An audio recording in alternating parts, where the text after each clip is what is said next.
परिसरातील या पेंढरापुडी या गावी बाबा जुमदेवजी यांच्या आदेशानुसार आज मासिक नववी हवन कार्यक्रम आदरणीय अंकुशजी शेंडे यांच्या निवासस्थानी पार पडले। त्या निमित्त एका परमेश्वरी कार्याची चर्चा बैठक आता सुरू आहे। या बैठकीमध्ये उपस्थित सृष्टी विधाता भगवंत बाबा हनुमानजी या ठिकाणी उपस्थित आहेत। भगवंताला माझा प्रणाम। तसेच दुःखी कष्टी गोरगरीब सेवकांना अंधश्रद्धा वाईट व्यसन भ्रष्टाचारातून मुक्त करणारे आपल्या सर्वांचे सद्गुरू मानव धर्माचे संस्थापक महान त्यागी बाबा जुमदेवजी या ठिकाणी उपस्थित आहेत। बाबाला माझा प्रणाम। बाबाला वेळोवेळी सहकार्य करणाऱ्या त्यांच्या संघर्षमय जीवनात त्यांना साथ देणाऱ्या आई वाराणसी आई उपस्थित आहेत। आईला माझा प्रणाम। आजच्या चर्चा बैठकीचे अध्यक्ष परमपूज्य परमात्मा एक सेवक मंडळ वर्धमान नगर नागपूर शाखा उमरेड बायपास परिसरातील मार्गदर्शक आजच्या परिवाराचे सुद्धा मार्गदर्शक आदरणीय मधुकरजी शेंद्रे काकाजी यांना माझा नमस्कार। चर्चा बैठकीमध्ये परमपूज्य परमात्मा एक सेवक मंडळाचे आजचे प्रमुख पाहुणे आणि मंडळ शाखा उमरेडचे कोषाध्यक्ष नितेशदादा कडंबे यांना माझा नमस्कार। तसेच सूत्रसंचालन करणारे आदर्शदादा शिरसेकर यांना माझा नमस्कार। शाखा उमरेडचे उपाध्यक्ष मिलिंदजी माकडे यांना माझा नमस्कार। शाखा उमरेडचे संचालक मिलिंद भाऊ मोनू भाऊ सहारकर यांना माझा नमस्कार। आमचे दिपकाटे काकाजी माजी संचालक यांना माझा नमस्कार। रामजी सावरकर धनराजी पदिले विद्यार्थी युवक जे आपले शुभम कांबळी अजून आदरणीय मंच वाघमारे भाऊ दिनेश भाऊ संपूर्ण सेवक सेविका सर्वांना माझ्या गावातील बाहेरगावून आलेल्या संपूर्ण सेवकांना माझा नमस्कार। या ठिकाणी ही दैवी शक्ती जी 24 तास चैतन्यमय अशी दैवी शक्ती आहे। महान त्यागी बाबा जुमदेवजी यांनी अतिशय परिश्रम करून एक चुकलेला आहे। आमचे सचिनदादा भांडारकर यांना मी विनंती करतो की त्यांनी मंचावर आपले स्थान ग्रहण करावे। महान त्यागी बाबा जुमदेवजी यांनी जी दैवी शक्ती प्राप्त केलेली आहे ती दैवी शक्ती जी संपूर्ण विश्वाचं संचालन करते। संपूर्ण विश्वामध्ये ती दैवी शक्ती आज कार्य करत आहे आणि ती दैवी शक्ती बाबांनी या ठिकाणी सर्व सेवकांसाठी उपलब्ध करून दिलेली आहे। आता ही दैवी शक्ती प्राप्त करत असताना बाबांनी ऊन पाऊस वारा कशाची चिंता न करता कोणतीही चिंता न करता त्यांनी अतिशय मेहनतीने आणि त्यागाने ही दैवी शक्ती प्राप्त केलेली आहे आणि त्याचे गुण या सर्व सेवकांच्या माध्यमातून आपण आतापर्यंत ऐकलेले आहे। आता या ठिकाणी आमच्या शेंद्रे काकू या ठिकाणी मार्गदर्शन करून गेलेले आहे। शेंद्रे काकूने जे या ठिकाणी सांगितलं की त्यांच्याकडे जी अंगठी होती त्याच्यावर राम नाव लिहिलेलं होतं आणि त्यांना तोच शब्द नेहमी दिसत होता। बरोबर आहे असं सांग। रात्रभर त्यांना तोच शब्द दिसत होता आणि त्यानंतर त्यांनी मार्गदर्शकाकडे गेल्यानंतर त्या गोष्टीची सोडवणूक झाली सुटका झाली। आपल्या बाबांनी आपल्या सर्व सेवकांना एक प्रश्न पडते की आपण अनेकात असताना अनेक देवी देवता मूर्तीपूजा केलेली आहे। मार्गात आल्यानंतर आपल्याला बाबांनी सांगितलेले आहे का सर्व मूर्त्यांचे विसर्जन करायचे, सर्व जुन्या भावनाचे विसर्जन करायचे आणि एकच भगवंत जो परमात्मा एक आहे जो सृष्टी निर्माता आहे आणि त्या सृष्टी निर्माता परमेश्वराचे नाव बाबांनी बाबा हनुमानजी हे ठेवलेलं आहे। त्या बाबा हनुमानजीच्या नियमाने चालायचे तर संपूर्ण दुःख हे दूर होतात हे बाबांनी सांगितलेलं आहे। आता सर्व उपाय करून सर्व झाल्यानंतर जर एखादी परिवार मार्गात आला त्याने संपूर्ण साफसफाई केली। साफसफाई केल्यानंतर तो मार्गात येते, मार्गातले संपूर्ण त्या नियमानुसार वागते आणि आपले दुःख दूर करते। एखादी जर कळत न कळत एखादी वस्तू जसं अंगठी होती काकूच्या घरी, एखादी म्हणजे ते काय म्हणतात मंगलसूत्र, त्याच्यावर ते राहते देवीचे चित्र, एखादी जीवती आणि एखादी कळत न कळत एखादी मूर्ती जर आपल्या घरामध्ये राहिली चुकीने, आपण तर आधी विसर्जन करतो, पण चुकीने जर राहिली तर ही जी दैवी शक्ती आहे ही काम करत नाही. आता याचा अर्थ असा आहे का की त्या दैवी शक्त्या मूर्तीमुळे किंवा त्या गणपतीची मूर्ती किंवा एखाद्या लाकेटवर जे काही देवीचे चित्र आहे त्याच्या समोर आपला भगवंत फेल पडला असं होते का? नाही. का बरं आपली दैवी शक्ती तेव्हा काम करत नाही? का बरं दुःख येतात? याचं एकच, त्या गोष्टीचे एकच उत्तर आहे की त्या गोष्टींना बाबाचा आदेश नाही. बाबांनी जो आदेश दिलेला आहे की संपूर्ण मूर्त्याचे, संपूर्ण जे चित्र आहे देवी देवतांचे संपूर्ण विसर्जन करणे, आणि कळत न कळत जर आपल्या हातानं राहिली तर बाबाच्या आदेशाचं उल्लंघन झालं, बाबाच्या आदेशाचं त्या ठिकाणी पालन झालं नाही. आणि म्हणून ती दैवी शक्ती, कारण की जी दैवी शक्ती आज काम करत आहे ती बाबाच्या आदेशावरच काम करत आहे. म्हणून ते एखादं लाकेट म्हणा किंवा एखादं चित्र आहे, दैवी शक्ती आपली त्यासमोर फेल पडत नाही. अरे कितीतरी मांत्रिक झाले, कितीतरी तांत्रिक झाले, पंडा पुजारी झाले, सर्वांनी आजमावून पाहिलेलं आहे. आज या ठिकाणी मंगाशी मार्गदर्शन करताना आमचे कोणा अनुभव सांगितलं होतं की कधी कोणावर हसू नका. धनराजी पदिले साहेब यांनी तो अनुभव सांगितलेला आहे, बरोबर आहे. मार्गात जर एखादा व्यक्ती आहे जो अपंग आहे, पण लोक चार चौकामध्ये तिकडे शांतता ठेवा आणि या ठिकाणी बैठक सुरू आहे याचं भान राहू द्या. एखादी जर व्यक्ती अपंग आहे, एखादी जर कोणता लंगडा समजा आहे आणि चार चौक सेवक बसलेले आहेत, तर ते त्याची हासा मजाक उडवतात किंवा त्याच्या त्या गोष्टीवर ते काही ना काही भाष्य करतात किंवा हासा मजाक उडवतात. एक म्हण आहे, कभी किसी के मजबूरियों पर ना हंसे, कभी किसी के मजबूरियों पर ना हंसे, मजबूरियां कोई खरीद कर नहीं लाता, अरे डरिए वक्त की मार को, वक्त कभी बता कर नहीं आता. सब्र कर बंदे, मुसीबत के दिन गुजर जाएंगे और हंसी उड़ाने वालों के चेहरे के रंग एक दिन उतर जाएंगे. हे लक्षात असू दे. जर आपण कोण्या सेवकाला किंवा आपण सेवक राहो की अन्य कोणीही राहो, तो सेवक नसेलही तरी चालेल. गावात इकडे तिकडे पांटेलर बसून लोक जेव्हा एखाद्या व्यक्तीची हासी मजाक उडवतात, कशासाठी? का तो लंगडा आहे किंवा देवानं त्याला तसं दिलेलं आहे म्हणून चार चौकामध्ये टांट मारतात, त्याच्या हासी मजाक उडवतात. असं कधीही करू नका. आजपर्यंत जर करत आले असेल तर आतापासून त्या गोष्टीमध्ये सुधारणा करण्याचा प्रयत्न करा. कारण की मजबूरिया कोई खरीद कर नहीं लाता, डरिए वक्त की मार को, वक्त कभी बता कर नहीं आता. आज जर त्या व्यक्तीवर तसे प्रसंग आहे, उद्या आपल्यावर तसे प्रसंग यायला काही वेळ लागत नाही. ही दैवी शक्ती आहे, ती बघत आहे. आपल्याला वाटत असेल, या ठिकाणी आता शेतीचे उदाहरण दिलं आमच्या काकूने. शेतामध्ये गेल्यानंतर त्या ठिकाणी तुम्ही भगवंताचे जर एखादं काही सापाने चावलं, विंचवाने चाललं चावलं, गोम चावली, अन्य काही होऊ द्या, त्या ठिकाणी भगवंताच्या नावाची फूक मारायला पाहिजे, तीर्थ करायला पाहिजे, हे एकदम बरोबर आहे. परंतु मी तुम्हाला सांगेल की तुम्ही शेतात जायच्या पहिलं विनंती प्रार्थना तर रोजच करता, परंतु शेतात जायच्या पहिलं जर भगवंताला जे तुम्ही शेतात जाऊन राहिले, जे मालकीण आहे शेताची, त्या बाईने जर भगवंताजवळ उभी राहून भलाही कच्चीच असेल त्या ठिकाणी विनंती करते, त्या ठिकाणी उभी राहून भगवान बाबा हनुमानजीला हात जोडले आणि भगवंताला सांगितलं की भगवंता मी शेतात चाललेली आहे, माझे रक्षण करणारे तुम्ही जा. माझ्यासोबत ज्या अनेकातल्या बाया येणार आहे त्यांचे बी रक्षण करणारे तुम्ही जा. माझ्या शेतामध्ये त्यांना कोणत्याही पद्धतीच्या इजा होऊ नये आणि मला बी इजा होऊ नये. घर जर एकटे तुम्ही घर सोडून भगवंताच्या भरोश्यावर जात असेल तर घराचे रक्षण करणारे सुद्धा तुम्ही जा. तुमच्यावर सोपवलेलं आहे. जे तुम्हाला घडवायचं आहे ते चांगलं घडू द्या. हा विचार प्रत्येक सेवकांनी करायला पाहिजे आणि त्या पद्धतीने आपली वागणूक असायला पाहिजे. शेतात तर ते उपाय करायचेच आहे, परंतु घरून जाते वेळेस शेतातच जायचं असं नाही. कोणी ड्युटीवाली बाई असेल, कोणी कोणत्या ठिकाणी जात असेल, शाळेत जाणारी मुलगी असेल, कोणी राहो, XYZ, कोणी आमच्याकडे भाऊ कामावर जातात, कोणी सेंटरिंगचं काम करतात, कोणतेही काम असू द्या, त्या सर्व सेवकांनी धंदा करणारे म्हणा, पांठेला वगैरे, आमचे किराणा वगैरे व्यवसाय करणारे जेवढे सेवक आहेत त्या सर्व सेवकांनी भगवंताला समोर ठेवून ते काम करणं अत्यंत आवश्यक आहे. म्हणून या ठिकाणी जे आपल्याला आता अनुभव भेटणार आहे, या ठिकाणी वैशालीताई बोरकुटे ज्यांचे सुरुवातीला अनुभव सांगण्यात आलेला आहे, त्यांनी सांगितलं आपलं, त्यांचाच अनुभव मी या ठिकाणी व्यक्त करतो.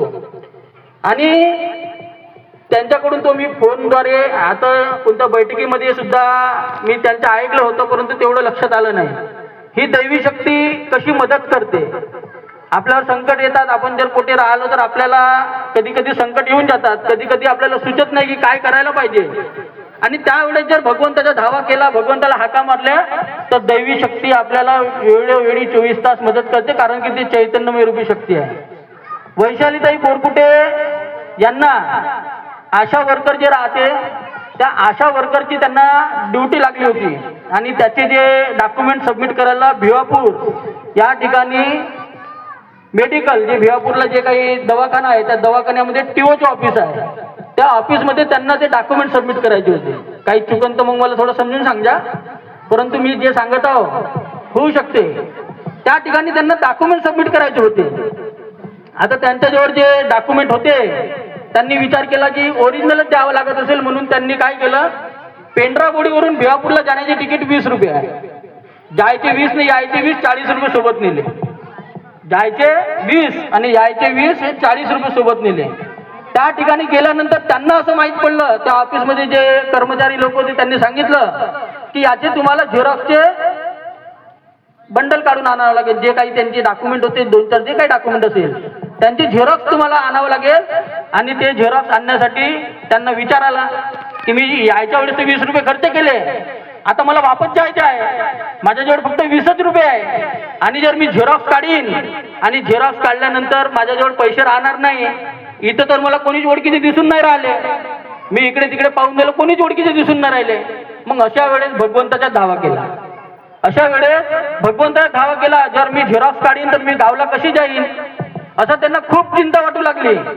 परंतु मन आहे, हमें चिंता नहीं है उसकी, उसे चिंता हमारी है, और हमारे प्राणों का रक्षक बाबा हनुमान जी निराकारी है. बाबा हनुमान जी आहे ही 24 तास जागृत शक्ती आहे, या मार्गातच आहे.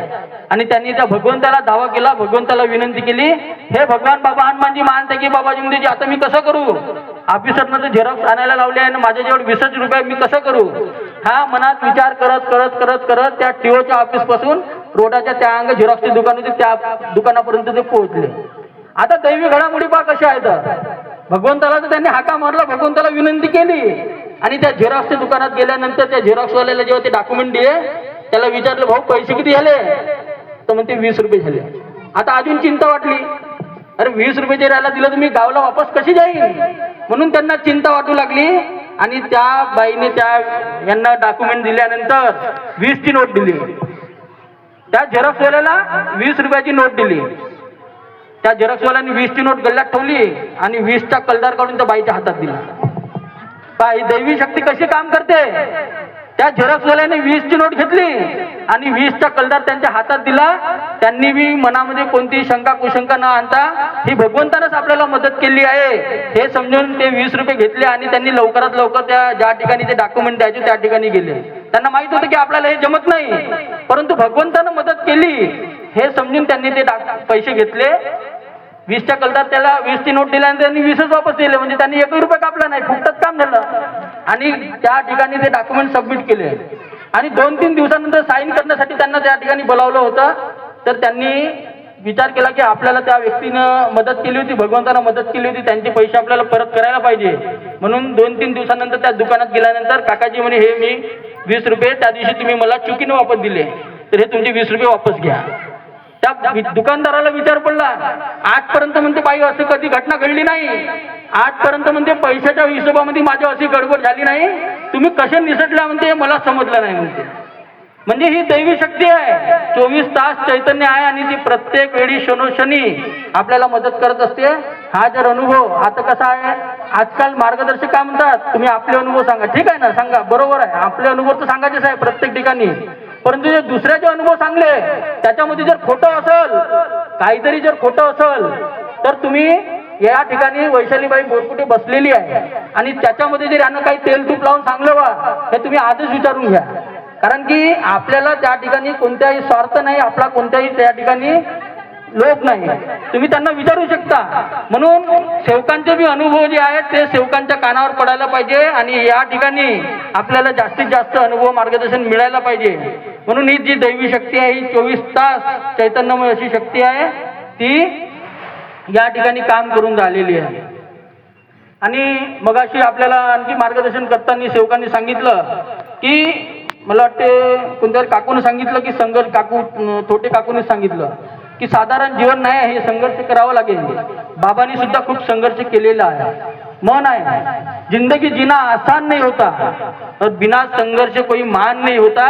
अरे जब तक ना पड़े चोट हथौड़े की तब तक पत्थर भी भगवान नहीं होता.